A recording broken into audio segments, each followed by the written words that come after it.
साधु साधु साधु। नमो तस् भगवतो अरहतो सम्मा संबुद्धस्स। नमो तस् भगवतो अरहतो सम्मा संबुद्धस्स। नमो तस् भगवतो अरहतो सम्मा संबुद्धस्स। साधु साधु साधु। जिनके कारण हमें प्रवज्जित होने का मौका मिला वे हमारे पूजनीय आचार्य गुरु भंते जी। उन्हें हम प्रणाम करते हैं। साधु साधु साधु। आज का जो सूत्र है उस सूत्र का नाम है उपनिषद सूत्र। उपनिष का मतलब जो है वह होता है हेतु, कारण, कारणों के साथ ही। उपनिष का मतलब क्या होता है? कारणों के साथ, यानी कोई कारण है उसे कहते हैं उपनिष। ठीक है, तो आज के सूत्र का नाम क्या है?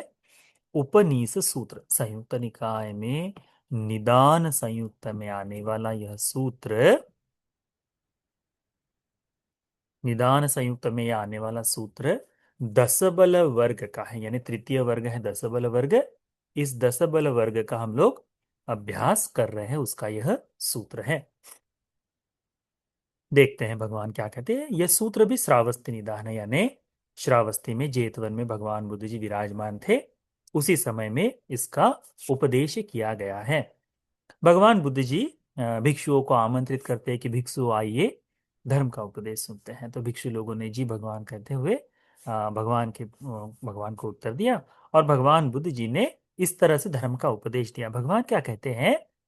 जानतो अहं भिक्खवे। जानतो का मतलब जानते हुए, अहं यानी मैं, जानते हुए भिक्षुओं, पश्यतो देखते हुए, पश्यना यानी देखना, पश्यतो आसवानं क्षयं वदामि। ये जो आश्रवों का क्षय होता है, क्षय होना यानी नष्ट हो जाना, क्षीण हो जाना, समाप्त हो जाना। ठीक है, जानतो यानी जानना, पश्यतो यानी देखना, हम विपස්සना कहते हैं, विपස්සना है देखना, है ना। तो जानतो अहं भिक्खवे पश्यतो आसवानं क्षयं वदामि। मैं जानते हुए ही, देखते हुए ही भिक्षुओं आश्रवों के क्षय के बारे में बताता हूं। ये जो आश्रव है, जो आश्रव का मतलब क्या हो गया? मलिनता, गंदगी, जो हमें इस संसार में बांधे है, जो जन्म जन्म लेने के लिए काम कर रही है, सारी प्रकार की। ऐसा नहीं कि एक ही प्रकार की मलिनता है, नहीं, सभी आश्रव कहते हैं। तो वो आश्रवों के क्षय को, आश्रवों के क्षय को, आश्रवों का नष्ट होना, इसे मैं जानते हुए ही, देखते हुए भिक्षुओं उपदेश करता हूं। नो अजानतो नो अपस्सतो। न जानते हुए, न देखते हुए नहीं, मैं जानता हूं, जानकर ही इसका उपदेश करता हूं। यानी भगवान बुद्ध जी ने जो मुक्ति का मार्ग बताया है, ये मुक्ति का मार्ग ऐसे ही नहीं बता दिया, इससे भगवान ने स्वयं बोध किया है, स्वयं धारण किया है, अनुभव किया है, उसको देखा है। हर एक कोने कोने को, हर एक मार्ग को भगवान बुद्ध जी जानते हैं, हर एक दिशा को भगवान बुद्ध जी जानते हैं। और इन्हें जानकर ही भगवान बुद्ध जी आश्रवों के क्षय के लिए, क्योंकि अरहंत कौन है? जिसके सारे आश्रव क्षीण हो गए, यानी जो जीवन मुक्त हो गया। तो जीवन मुक्ति के लिए जो मार्ग है, उसके बारे में भगवान कहते हैं मैं जानते हुए, देखते हुए ही धर्म का उपदेश करता हूं। फिर भगवान बोलते हैं, भगवान उपदेश करते हैं, किंच भिक्खवे जानतो किं पश्यतो आसवानं क्षयो होती। किसे जानते हुए, किसे देखते हुए आश्रवों के क्षय को, आश्रवों के क्षय होते हैं, ऐसा मैं कहता हूं करके। यानी किसे जानते हुए, किंग जान तो, किसे जानते, किंग पश्य तो, किसे देखते हुए आसवानम क्षय होती, किसे जानते हुए, किसे देखते हुए आश्रव का क्षय होता है। अब पहला भगवान ने कहा कि आश्रवों के क्षय को मैं जानता हूं, देखता हूं, फिर बताता हूं। अब भगवान बुद्ध जी कह रहे हैं यह आश्रवों का क्षय किसे जानने से, किसे देखने से होता है। पहला है जो अरहंतों ने जाना देखा, बुद्ध ने जाना देखा, जिसके कारण आश्रवों का क्षय होता है, कहते हैं। अब इस प्रश्न में क्या पूछ रहे हैं कि किसे जानने से, किसे देखने से आश्रवों का क्षय हो जाता है। ये समझ रहे, ये दो प्रश्नों का भिन्नता देखिए, इन दो वाक्यों में भिन्नता समझ में आ गई। एक तो कहते भगवान कि मैं आश्रवों का क्षय जानते हुए, देखते हुए बताता हूं, और इसमें कहते हैं कि किसे जानते हुए, किसे देखते हुए आश्रवों का क्षय होता है करके, यानी आश्रवों का क्षय भी जानने और देखने से होता है करके भगवान बता रहे हैं। हम जो कहते हैं ना कि विपස්සना देखते हुए धीरे धीरे, जैसे जैसे देखते जाओगे वैसे वैसे ये समाप्त होते जाएगा। तो वो देखना जो है वो इसमें भगवान बताते हैं कि क्या देखने से। तो इस सूत्र में पूर्ण निर्वाण जो है, किसे जानने से और किसे देखने से निर्वाण का बोध होता है, यह इस उपनिषद सूत्र में बताया है। समझ रहे आप? ये सारा सूत्र का उपदेश इसमें देखते कैसे है। भगवान क्या कहते हैं कि किसे जानते हुए, किसे देखते हुए। इति रूपं, यह रूप है। इति रूपस्य समुदयो, ये आगे चलने वाले रूप का समुदय जो हो रहा है, निर्मित जो हो रही है, बन जो रहा है, यह इति रूपस्य अर्थांगमो, यहां रूप निरुद्ध हो गया, समाप्त हो जाता है, नष्ट हो जाता है, खत्म हो जाता है। तीनों चीजें, यह रूप है, इस तरह से रूप बनता है, और यहां ये नष्ट हो जाता है। इसका मतलब क्या है कि आने वाली, जन्म लेने वाली हर एक वस्तु अनित्य स्वभाव की है, परिवर्तनशील है, नष्ट हो जाने वाली है। तो रूप, यह रूप है, यह रूप का समुदय है, यह रूप निरुद्ध हो जाता है, नष्ट हो जाता है। ये पहला जानना है, देखना है, इसे जानते हुए, इसे देखते हुए। दूसरा है इति वेदना, ये वेदनाएं हैं, यह वेदनाओं का समुदय है, यह वेदनाओं का निरोध है ना। अथांगम, निरोध नहीं, अथांगम, नष्ट हो जाना है, खत्म हो जाना है। वह क्या कहते हैं, ये वेदना है, ये वेदना इस तरह से बनती है, समुदय होता है, निर्मित होती है, और इस तरह से ये समाप्त हो जाती है, खत्म हो जाती है। दूसरा, जानते हुए, देखते हुए। तीसरा है संज्ञा, यह संज्ञा है, यह संज्ञा का समुदय है, और यह संज्ञा नष्ट हो जाती है, यह खत्म हो जाती है। सदाकालिक कुछ भी नहीं ना, है ना। ये जो विज्ञान कहते हैं ये जन्म जन्म तक चलता है, ये भी सदाकालिक नहीं। एक समय ये उत्पन्न होगा, यह समुदय होगा और नष्ट हो जाएगा, ऐसा ही है। फिर इति संखारा, ये संस्कार है। हम जो कहते हैं कि जन्मों जन्मों के संस्कार काटते हैं, ये संस्कार भी क्या होता है, अपना फल देते ही खत्म हो जाते हैं। उस संस्कार का जो काम है वो खत्म हो जाते हैं वैसे। तो यह इति संखार समुदयो, इति संखारा, इति संखारस्य अर्थम, संखारानर्थम, यह संस्कार है, यह संस्कार का समुदाय, इस तरह से ये समुदाय, इस तरह से ये संस्कार बनते हैं, और इस तरह से ये संस्कार नष्ट हो जाते हैं करके भगवान बताते हैं। यह चौथा। पांचवा है इति विज्ञान, इति विज्ञानस्य समुदयो, इति विज्ञानस्य अर्थांगमोति, यह विज्ञान है, कॉन्शियसनेस जिसे कहते हैं वह, यह विज्ञान का समुदाय है, इस तरह से विज्ञान बनता है, इन्हीं हेतुओं से विज्ञान बनता है, आगे बढ़ता है, और यह विज्ञान नष्ट हो जाता है, खत्म हो जाता है, समाप्त हो जाता है। यह पांचवा। कितने हो गए? ये पांच।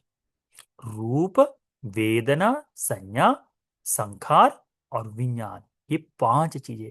इन्हें भगवान बुद्ध जी ने क्या कहा है बताइए? इन्हें भगवान बुद्ध जी ने क्या कहा है? पंच उपादान स्कंध।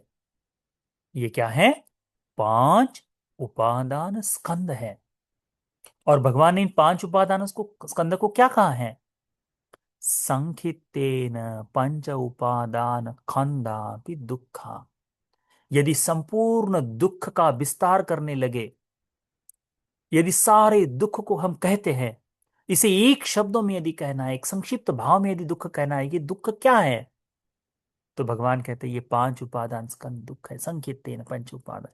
तो भगवान क्या कहते हैं, एवं को भिक्खवे, इन पांच उपादान स्कंदों को जान तो एवं पश्य, तो इन्हें जानने से, इन्हें देखने से क्या होगा, आसवानं क्षयो होती, आश्रवों का क्षय हो जाता है, आश्रवों का क्षय हो जाता है करके भगवान बुद्ध जी इसमें बताते हैं। ये समझ में आ गया इतना? हाँ, ठीक है। अब आगे देखते हैं भगवान बुद्ध जी अभी इसमें निर्वाण तक के किस तरह से एक एक बात बताते, एक एक कड़िया बताते, देखते हैं क्या कहते हैं भगवान। यम्पि सतं भिक्खवे खयस्मिन खय ज्ञानं, यह जो भिक्षुओ खयस्मिन खय ज्ञान, ये क्षय हो गया, इनका क्षय होने का ज्ञान जो है, यानी यह जो भिक्षु क्षय हो रहा है, क्या क्षय हो रहा है, आश्रवों का क्षय हो रहा है। तो ये क्षय होना है, और इस क्षय होने का ज्ञान जो है कि ये नष्ट हो रहा है, नष्ट होने का ज्ञान जो है, तम्पि सौपनिसंग वदामि, यह हेतु के कारण, यह किसी कारणवश हो रहा है, हेतु सहित हो रहा है, नो अनुपनिसंग, अहेतुक नहीं है। ये जो क्षय होना है, ये क्षय अपने से नहीं हो रहा, ऐसे ही नहीं हो रहा कि बस जान लिया देख लिया इतने मात्र से, ऐसा नहीं हो रहा है। इसका हेतु है, ये करने के पीछे ये जो क्षय है, ये निर्वाण है, ये निर्वाण भी ऐसे ही नहीं मिल रहा, इसके पीछे भी हेतु है, कारण है, अहेतुक नहीं, नो अनुपनिषद, यह अहेतुक नहीं, बिना कारण के नहीं करके भगवान कहते हैं। तो ये कड़िया भगवान एक एक करके बताते हैं। क्या बताते हैं, काच भिक्खवे क्षय ज्ञान स उपनिषा, ये जो क्षय होने का ज्ञान है, ये क्षय होने का ज्ञान है, इसका कारण क्या है, इसका हेतु क्या है, इसके पीछे की कड़ी क्या है। तो भगवान कहते हैं विमुक्ति, विमुक्ति वचनीय, विमुक्ति ही हेतु है, विमुक्ति हेतु है क्षय के ज्ञान का। जिसे विमुक्ति मिल जाए उसे ही क्षय हो गया है, मेरा सारा काम खत्म हो गया है, इसका बोध होगा, इसका ज्ञान होगा। ये रिवर्स में जा रहे हैं, हाँ, एक एक विमुक्ति से लेकर विमुक्ति का, यानी निर्वाण क्या है, निर्वाण का बोध तब होता है जब विमुक्ति मिल जाए। ठीक है, अब ऊपर से एक एक करके करके नीचे आएंगे, सबसे नीचे की सीढ़ी तक हम पहुंचेंगे। भगवान क्या कहते हैं, विमुक्ति तिस्स वचनीयं, विमुक्ति ही वचन है, विमुक्ति के कारण ही, जिसे विमुक्ति प्राप्त हो जाती है उसे ही आश्रवों का क्षय हो गया, इसका ज्ञान होता है, यानी अर्हत हो गया, इसका ज्ञान होता है। फिर भगवान कहते हैं विमुक्तिम पाहं भिक्खवे सौपनिषं वदामि नो अनुपनिषं। भगवान कहते हैं ये विमुक्ति भी जो है ना, ये विमुक्ति भी अपने आप से नहीं है, विमुक्ति जो है, ये विमुक्ति भी हेतु सहित है, हेतु सहित है, अहेतुक नहीं है, बगैर किसी कारण के नहीं, कारण को कारणों के साथ ही है। तो विमुक्ति का हेतु क्या है, भगवान कहते हैं कांच भिक्कवे विमुक्तिया उपनिषा, इस विमुक्ति का हेतु क्या है, विरागो तिस्स वचनीयं, वैराग्य, तृष्णा जहां समाप्त हो जाती है ना, वहां उसे कहते हैं वैराग्य। इस वैराग्य के कारण ही विमुक्ति प्राप्त होती है। किस कारण से, वैराग्य के कारण विमुक्ति मिलती है, वैराग्य ना हो तो विमुक्ति नहीं मिलती। समझ रहे हैं? तो वैराग्य ही विमुक्ति के लिए हेतु है, कारण है। ठीक है, फिर भगवान कहते हैं कि विरागम पाहं भिक्खवे सौपनिषं वदामि, ये जो वैराग्य है, ये तृष्णा मुक्ति जो है ये भी हेतु सहित है, कारण, इसका भी कारण है। नो उपनिषद, अहेतुक नहीं है। अब इसके लिए हेतु क्या है? तो भगवान बताते हैं, निब्बिदाति वचनीय। निब्बिदा का मतलब, निब्बिदा का मतलब क्या होगा? हम्म निब्बिदा का अर्थ क्या होगा? हम्म किसी चीज को हम जब नापसंद कर लेते हैं कि अब बहुत हो गया, अब नहीं चाहिए, अब इस जीवन में हो गया, अब ये मिल गया, अब इसके बाद नहीं। ये वैराग्य से अलग है। ये जितनी मजबूत होती जाएगी उतना वैराग्य मजबूत होती जाएगा। जितना वैराग्य मजबूत होता जाएगा उतनी विमुक्ति मजबूत होती जाएगी। वैराग्य के कारण विमुक्ति आएगी, विमुक्ति के कारण विमुक्ति का बोध हो जाएगा। ये समझ रहे हैं? तो निब्बिदा क्या है? निर्भय, यानी बंधन में न बंधने की इच्छा। अब ये बंधन में नहीं बनना, अब नहीं चाहिए, अब इतना बहुत हो गया। ये जो भाव जाग जाता है, अब बहुत हो गया, ये भाव जाग जाना निर्विदा कहलाता है, निब्बेद कहलाता है। ठीक है?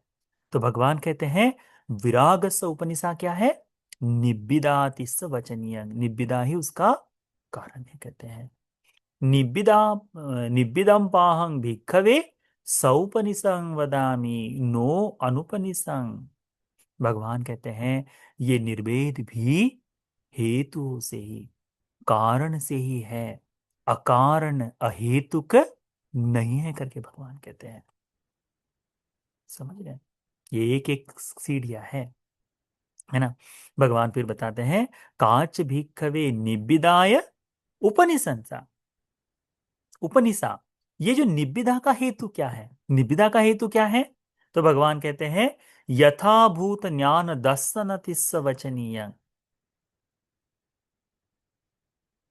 क्या बताते हैं भगवान? यथाभूत ज्ञान हो जाना, यह निब्बिदा का हेतु है। इसका मतलब क्या हुआ?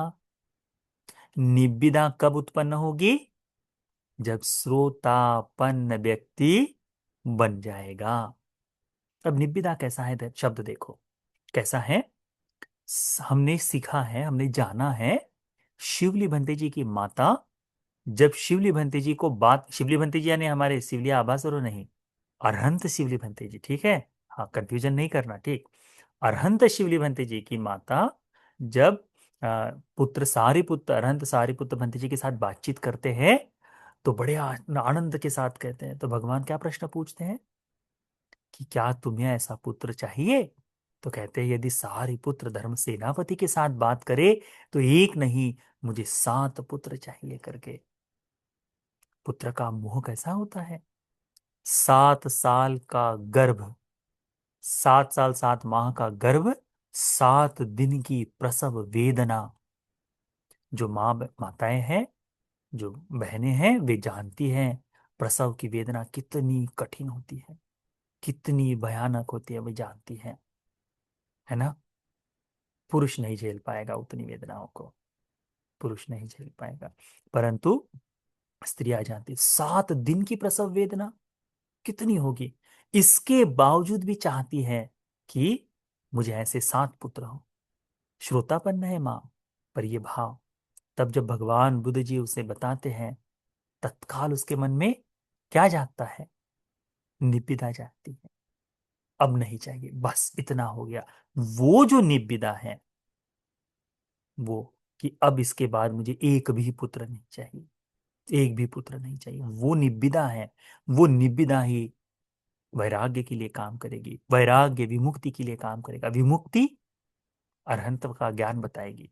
तो ये होने के लिए भी कि ये पुत्र प्रेम, जैसे यथाभूत ज्ञान दर्शन जो है ना, यानी सही तरह से जो जैसा है उसे वैसे ही बोध कर लेना, उसे कहते यथाभूत ज्ञान दर्शन। यथाभूत ज्ञान दर्शन तो श्रोतापन्न को होता है। क्या होता है? ये वास्तव में संसार दुख में है, ये समुदय है, ये निरोध है, निरोध का मार्ग है, इतना उसे समझ जाता है। सम्मा दिट्ठी, सम्मा दिट्ठी व्यक्ति यहां से आरंभ करता है। कहते हैं सम्मा दिट्ठी व्यक्ति यहां से उसे आरंभ होता है, तब जाकर निब्बिदा जागती है, तब जाकर निब्बिदा। तो सम्यक दृष्टिवान व्यक्ति तो मां सोतापन्न थी, तो तत्काल उस बात को बोध हो गया। हमें हमें यह भी नहीं हो सकता। ज्ञान दर्शन, ज्ञान दर्शन हो जाना श्रोतापन्न भाव है। तो जो जैसा है वैसा, यथाभूत ज्ञान दर्शन, जो जैसा है उसे यथाभूत। अन्यथा क्या होता है, आपने देखा होगा, मागंदिया नाम की एक महिला थी, वर्ण से सुंदर, पश्चात में राजा की पत्नी बनी। परंतु पिता ने बुद्ध चरणों को देखकर उनके मन में क्या भाव जागा कि ऐसा पुत्र मेरे पुत्री के लिए यदि विवाह के लिए मिल जाए तो बड़ा सुंदर होगा, बड़ा लाभ होगा। तो उनके पैरों के निशानों को देखते देखते जहां वे थे गए, पुत्री को लेकर गए, पत्नी को लेकर गए, और भगवान को कहा कि भगवान, ये मेरी सुंदर पुत्री है, आप इसके साथ विवाह करें। तो भगवान क्या बताते हैं कि ये जो है, ये अशुचि का कूप है, अशुचि का भरा हुआ घड़ा है, इसे मैं तो पैरों से भी ना छू। माता और पिता को उस असुचि शब्द में शरीर की घृणा नहीं, शरीर का ज्ञान हुआ, यथाभूत बोध हुआ। तो क्या हुआ, श्रोतापन्न हुआ। ये यथाभूत ज्ञान मागंदी को नहीं हुआ। इस कारण से मागंदी को क्या हुआ, बैर जागा बुद्ध के प्रति, बुद्ध शिष्यों के प्रति बैर जागा, शासन के प्रति बैर जागा। ये समझ रहे हैं यथाभूत ज्ञान क्या है करके, जो जैसा है वैसा ही केवल। तो हम तो कहते हैं अच्छा ये देख रहे, साधना में बैठे हैं, देख रहा हूं तो जैसा है देख रहा हूं, नहीं हो रहा। क्या हो रहा है, देखते देखते अच्छा है, पुनः पुनः मिले करके जागता है, यथाभूत ज्ञान नहीं है। देखते देखते जो बदलाव उतना ही है। तो भगवान कहते हैं यथाभूत ज्ञान दर्शन ही निब्बिदा का हेतु है, निब्बिदा का कारण है। ये निब्बिदा अहेतुक नहीं है। फिर भगवान बुद्ध जी इसके आगे का मार्ग बताते क्या है, यथाभूत ज्ञान दर्शनम पाहं भिक्खवे सौपनिषं वदामि। भिक्षुओं, ये जो यथाभूत ज्ञान दर्शन है, यह भी हेतु सहित है, अहेतुक नहीं। नो अनुपनिषं, अहेतुक नहीं। काच भिक्खवे यथाभूत ज्ञान दर्शन उपनिषा। भिक्षुओं, ये यथाभूत ज्ञान दर्शन का हेतु क्या है।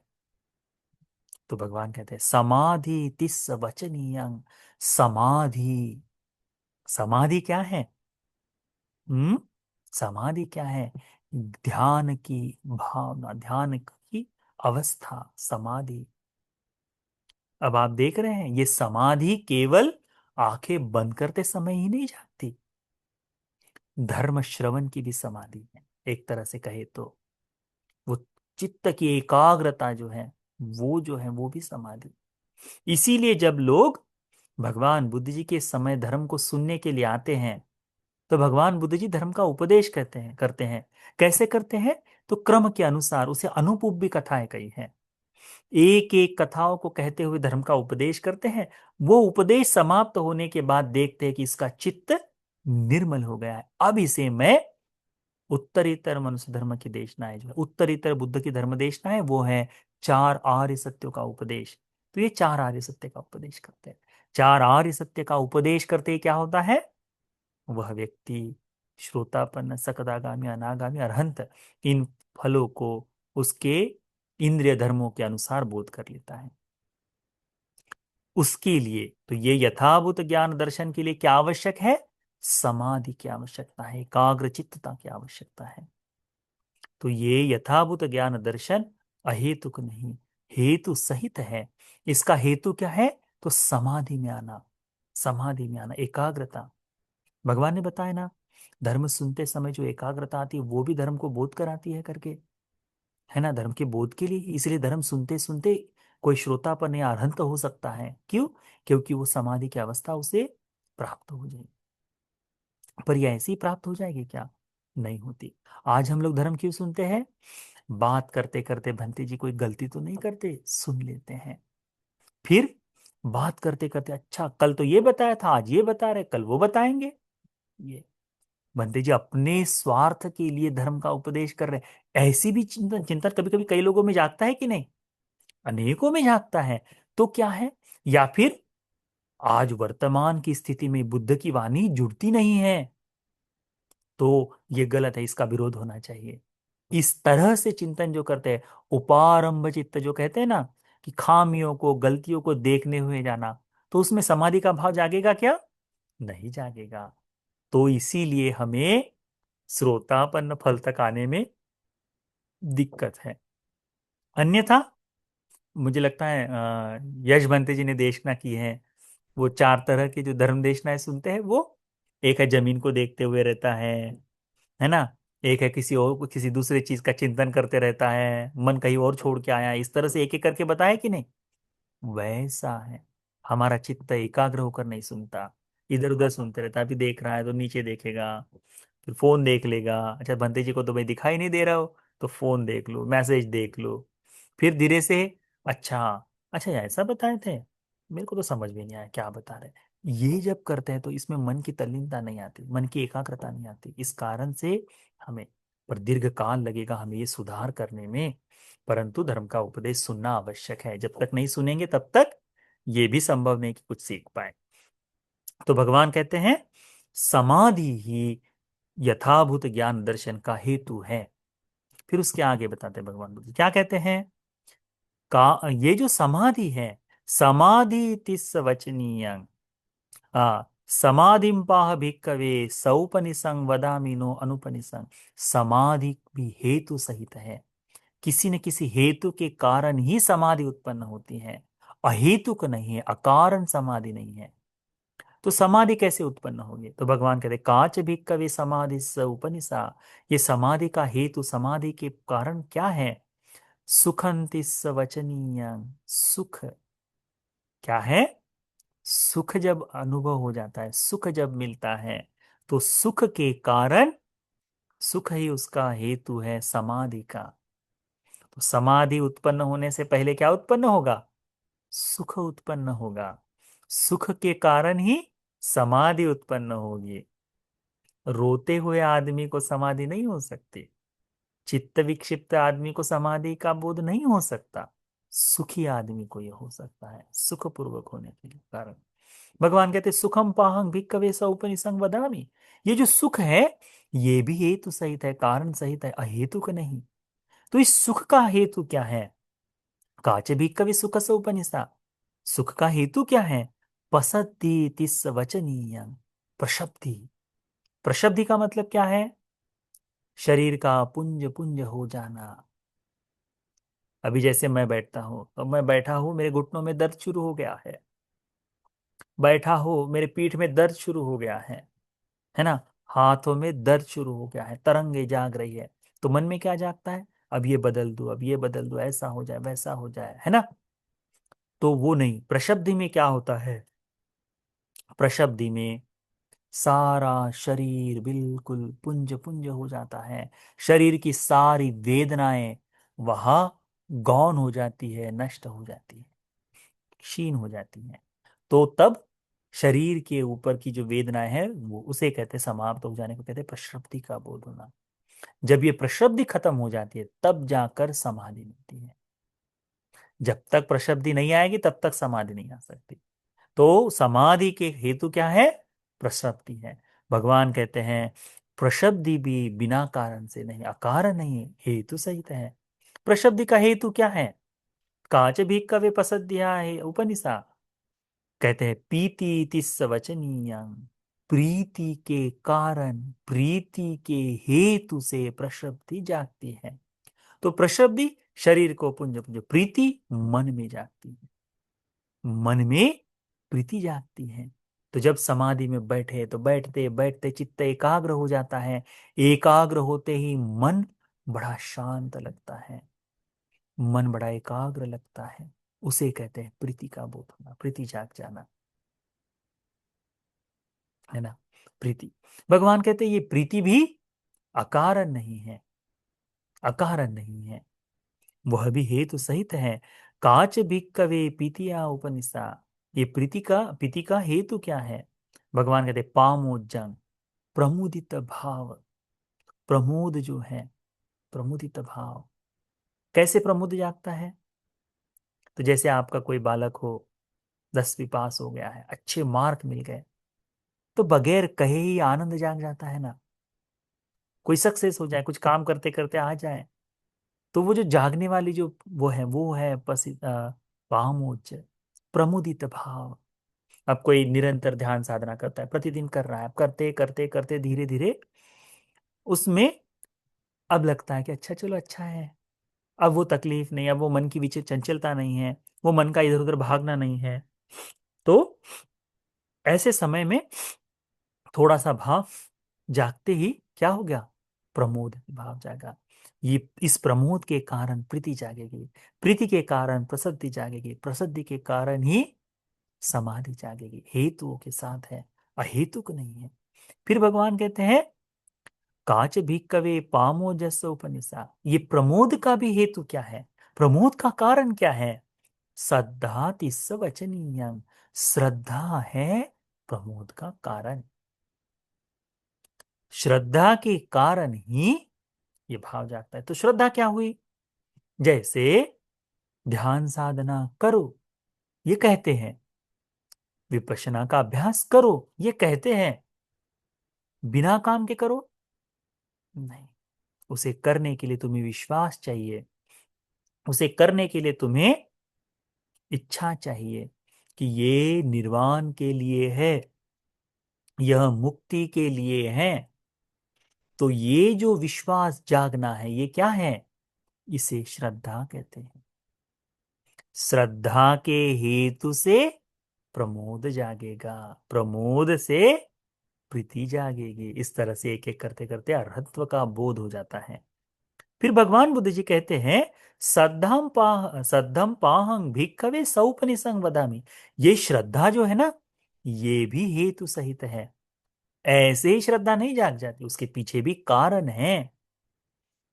काच भिक्खवे श्रद्धाय उपनिषा।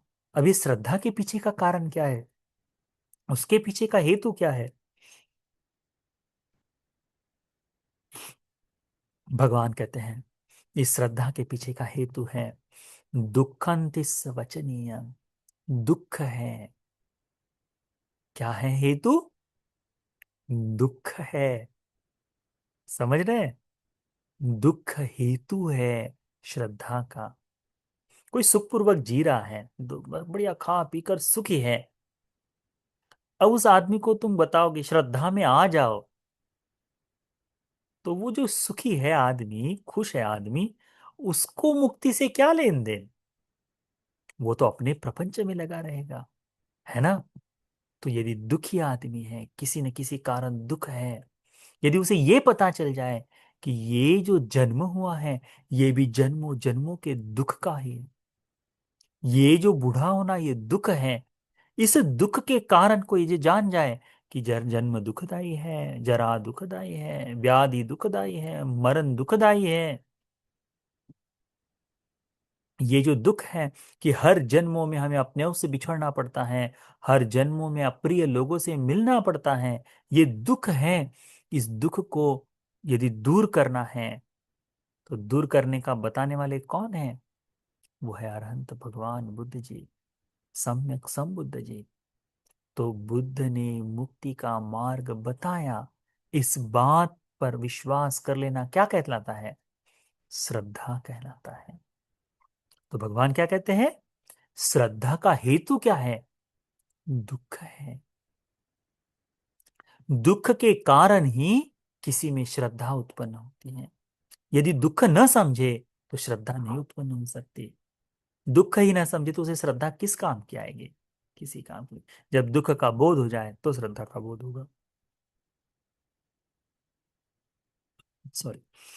फिर भगवान बुद्ध जी कहते हैं कि ये जो दुख है, ये भी अहेतुक नहीं है, हेतु सहित है, कारण सहित है।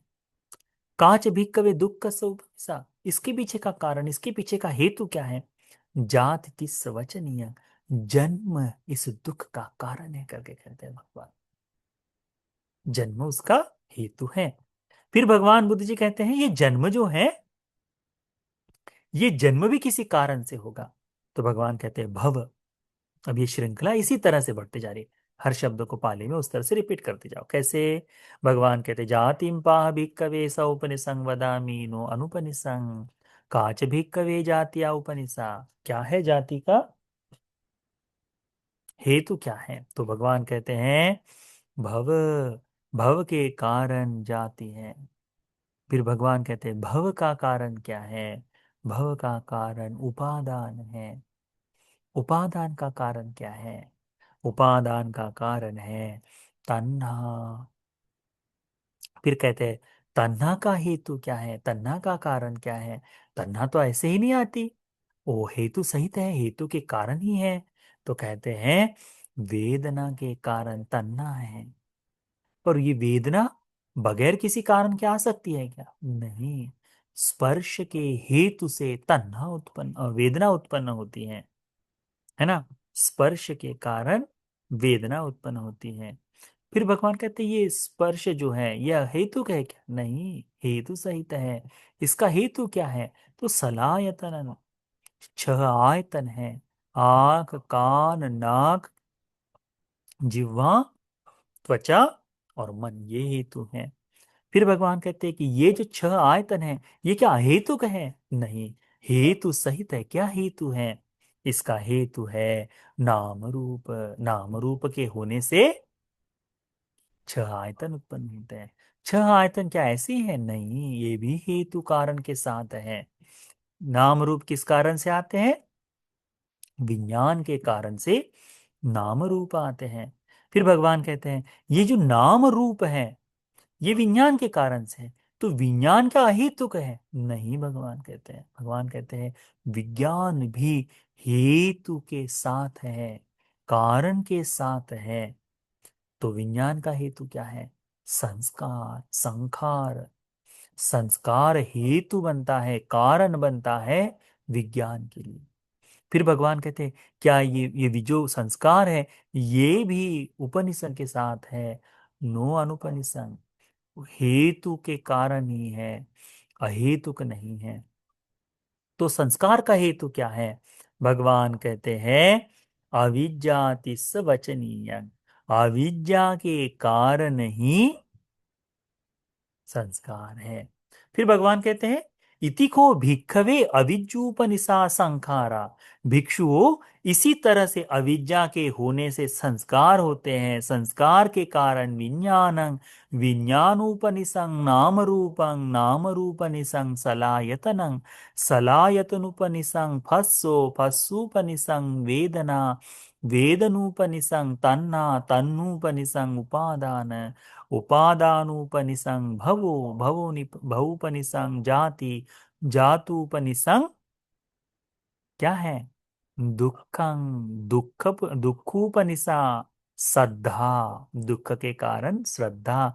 सद्धूपनिषं पामोजं, पामोजूपनिषा पिति, पीतूपनिषं पसद्धि, पसद्धूपनिषं सुखं, सुखूपनिषं समाधि, समाधूपनिषं यथाभूत ज्ञान दर्शनं, यथाभूत ज्ञान दर्शनुपनिषं निब्बिदा, निब्बिदुपनिषं विरागो, विरागोपनिषं विमुक्ति, विमुक्तुपनिषं खये ज्ञानं।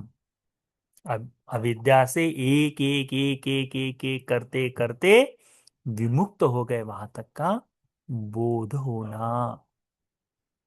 समझ में आया? अभी जब तक अविद्या को नहीं जानते, इनको सीखते समझते एक एक हेतु को जानते जानते आएंगे तब निर्वाण का बोध होता है करके भगवान कहते हैं।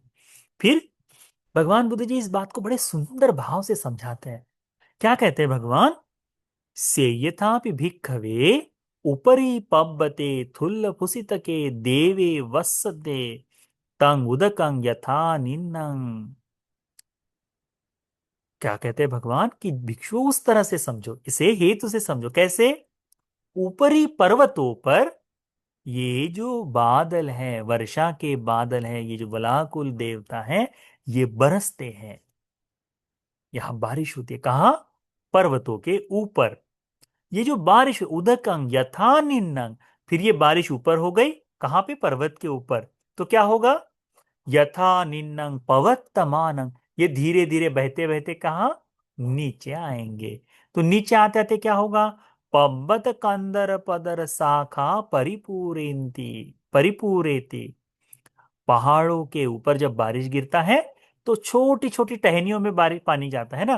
पहाड़ है तो हर एक पहाड़ के बीच में हल्की हल्की सी दरी दरी जमा होती है। तो छोटी छोटी जो पदर शाखा जो है, पानी बहने की जो नालियां जो कहते हैं, पर्वतों के ऊपर है, उनको, इन नालियों को वह भरता है। बारिश का पानी पर्वतों से इन नालियों में गिरता है। पब्बत कंदर पदर शाखा परिपूरा कुसुम्भे परिपूरंती। क्या होता है?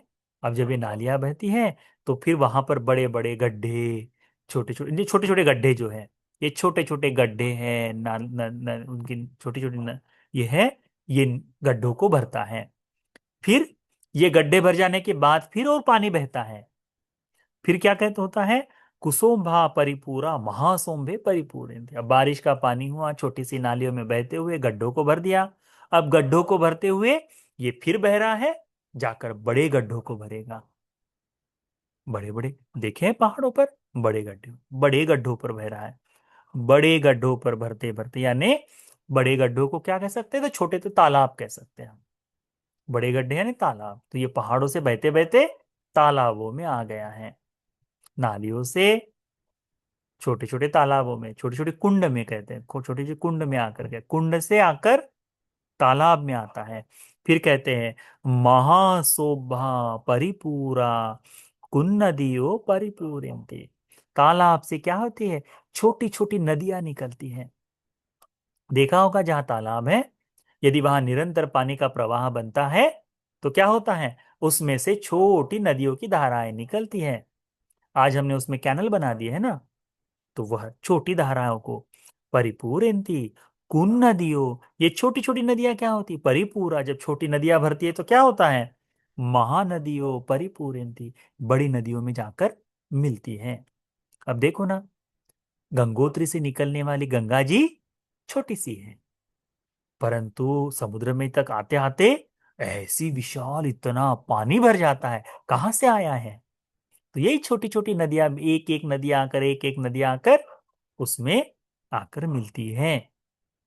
तो वहां, तो फिर कहते हैं भगवान, महानदियों परिपूर्ण, महानदियों परिपूरा महासमुद्रं परिपूरन्ति। अब ये नदियों को पूर्ण करते हुए ये पानी कहाँ जाके मिलता है? तो समुद्र में जाकर मिलता है। तो ये एक एक, बारिश के कारण ये हो रहा है, इसके कारण ये हो रहा है, इसके कारण ये हो रहा है, इसके कारण ये हो रहा है, अंतिम में समुद्र में जाकर नदियां मिल रही हैं। एवमेव को भिक्कवे, इसी तरह से भिक्षुओं, अविजूपनिषा संखारा, अविद्या के होने से संस्कार है। संखारूपनिसंग विज्ञानं, संस्कार के कारण, संस्कार के हेतु से विज्ञान है। विज्ञानोपनिसंग नाम रूपं, विज्ञान के हेतु से नाम रूप है। नाम रूप निसंग सलायतनं, नाम रूप के हेतु से छह आयतन है। सलायतन उपनिसंग फस्सो, छह आयतनों के कारण स्पर्श होता है। फस्सुपनिषा वेदना, स्पर्श के कारण ही, स्पर्श के हेतु से वेदनाएं उत्पन्न होती हैं। वेदनुपनिषा, वेदनुपनिषा तन्हा, वेदनाओं के कारण ही तन्हा जागती है। तन्नुपनिषंग उपादान, तृष्णा के कारण उपादान उत्पन्न होता है। उपादानुपनिषंग भवो, इस उपादान के हेतु से भव निर्मित होता है। भवोपनिषा जाति, इस भव के कारण जाति होती है। जातूपनिषंग दुखं, जन्म के कारण दुख जाता है। जन्म ही नहीं है तो दुख नहीं होगा, जन्म के कारण दुख जाता है। दुखोपनिषाद श्रद्धा, इस दुख के कारण श्रद्धा आती है। बुद्ध पर श्रद्धा क्यों? भगवान के ऊपर श्रद्धा क्यों होनी चाहिए? क्योंकि इस दुख मुक्ति का मार्ग भगवान बताएंगे। भगवान बुद्ध जी का इस लोक में दूसरा कोई काम नहीं। नहीं, पति पत्नी झगड़ रहे हैं तो भगवान बुद्ध जी, हम दोनों पति पत्नियों के झगड़े को खत्म कर दो, उसके लिए बुद्ध है क्या? नहीं है। युद्ध हो रहा है, युद्ध में जब भगवान वहां पर सहायता करो, भगवान उसके लिए नहीं है। मनुष्य देवलोक में जन्म ले रहा है, अरे देवलोक में क्यों जा रहा है, उसके लिए नहीं है। भगवान बुद्ध जी का इस लोक में उत्पन्न होना विमुक्ति को दर्शाता है। मुक्ति के मार्ग को बोध कर मुक्ति के मार्ग का उपदेश करने वाले भगवान हैं। किसकी, किससे मुक्ति? दुख से मुक्ति के लिए, दुख मुक्ति के लिए। तो बुद्ध के ऊपर श्रद्धा क्यों है? क्योंकि दुख मुक्ति का मार्ग बताते हैं। क्या है मार्ग? स्वाक्षातो भगवता धम्म, ये स्वाक्षात भगवान का धर्म है। जिसकी जैसी प्रज्ञा वैसा बोध करने करने वाला जो धर्म है, धर्म, उसके प्रति श्रद्धा, है ना, मार्ग के प्रति श्रद्धा। तो भगवान कहते हैं, दुख के हेतु से श्रद्धा उत्पन्न होती है। जहां दुख न हो वहां श्रद्धा का हेतु ही नहीं, प्रयोजन ही नहीं होगा। सद्धूपनिसंग पामोजंग, श्रद्धा के कारण प्रमोद जागता है। पामोजूपनिषा पीति, प्रमोद के कारण प्रीति जागती है। पीतूपनिषा पसद्धि, प्रीति के कारण प्रशब्दि जागती है। पशुद्धूपनिसंग सुखं, प्रशब्दि के कारण सुख जागता है। सुखोपनिसंग समाधि, सुख से ही समाधि होती है। समाधि समाधूपनिसंग यथाभूत ज्ञान दर्शनम, समाधि के कारण यथार्थ ज्ञान का दर्शन हो जाता है। यथाभूत ज्ञान दर्शनोपनिषा निब्बिता, यथाभूत ज्ञान दर्शन के कारण ही निर्भेद जागता है। अब नहीं, इतना पर्याप्त है करके, अब इसके बाद और नहीं चाहिए। इसके बाद ये जो भावना, ये जो धारणा है कि अब नहीं चाहिए, ये जब बलवान हो जाती है, बड़ी प्रबल हो जाती है, तो क्या होता है? निब्बिदूपनिषा विरागो, वैराग्य जाग जाता है। विरागोपनिषा विमुक्ति, इस वैराग्य के हेतु से विमुक्ति उत्पन्न होती है। विमुक्ति उपनिषं खये ज्ञानं, विमुक्ति जैसे ही आ जाती है, उससे उस व्यक्ति को जो विमुक्ति मिति ज्ञानं होती करके जो है ना, कि मैं विमुक्त हो गया, ऐसा ज्ञान हो जाता है ना। हाँ, क्या है, कनाजा, कना जाति उसितं ब्रह्मचर्य करके जो भाव जागता है ना, कि हो गया, खिना जाति, जाति क्षीण हो गई, ब्रह्मचर्य पूर्ण हो गया, कथं करणीय, जो करणीय कार्यता हो गया ना, परंग इत्तताया थी, अब करने लायक कुछ नहीं करके, ये जो धर्म का बोध होना है उसे कहते हैं क्षय ज्ञानम, क्षय होने का ज्ञान, निर्वाण का बोध हो जाना, अरहत्व का बोध हो जाना। ये तो ये सारी श्रृंखला भगवान बुद्ध जी ने बड़े सुंदर तरीके से एक एक एक एक करके बताई है। दुख है इसीलिए श्रद्धा है, इस बात को अच्छी तरह से ध्यान में रखो। दुख का बोध करने से ही तथागत के प्रति श्रद्धा बलवान होते जाएंगे। इसीलिए यह जो हेतुओं को बताने वाला, कारण को बताने वाला उपनिषद उपनिषद सूत्र है, आप सभी को दुख को बोध कर श्रद्धा को जगाने के लिए, चार आर्य सत्य को समझ जाने के लिए उपकारी हो जाए। साधु साधु साधु।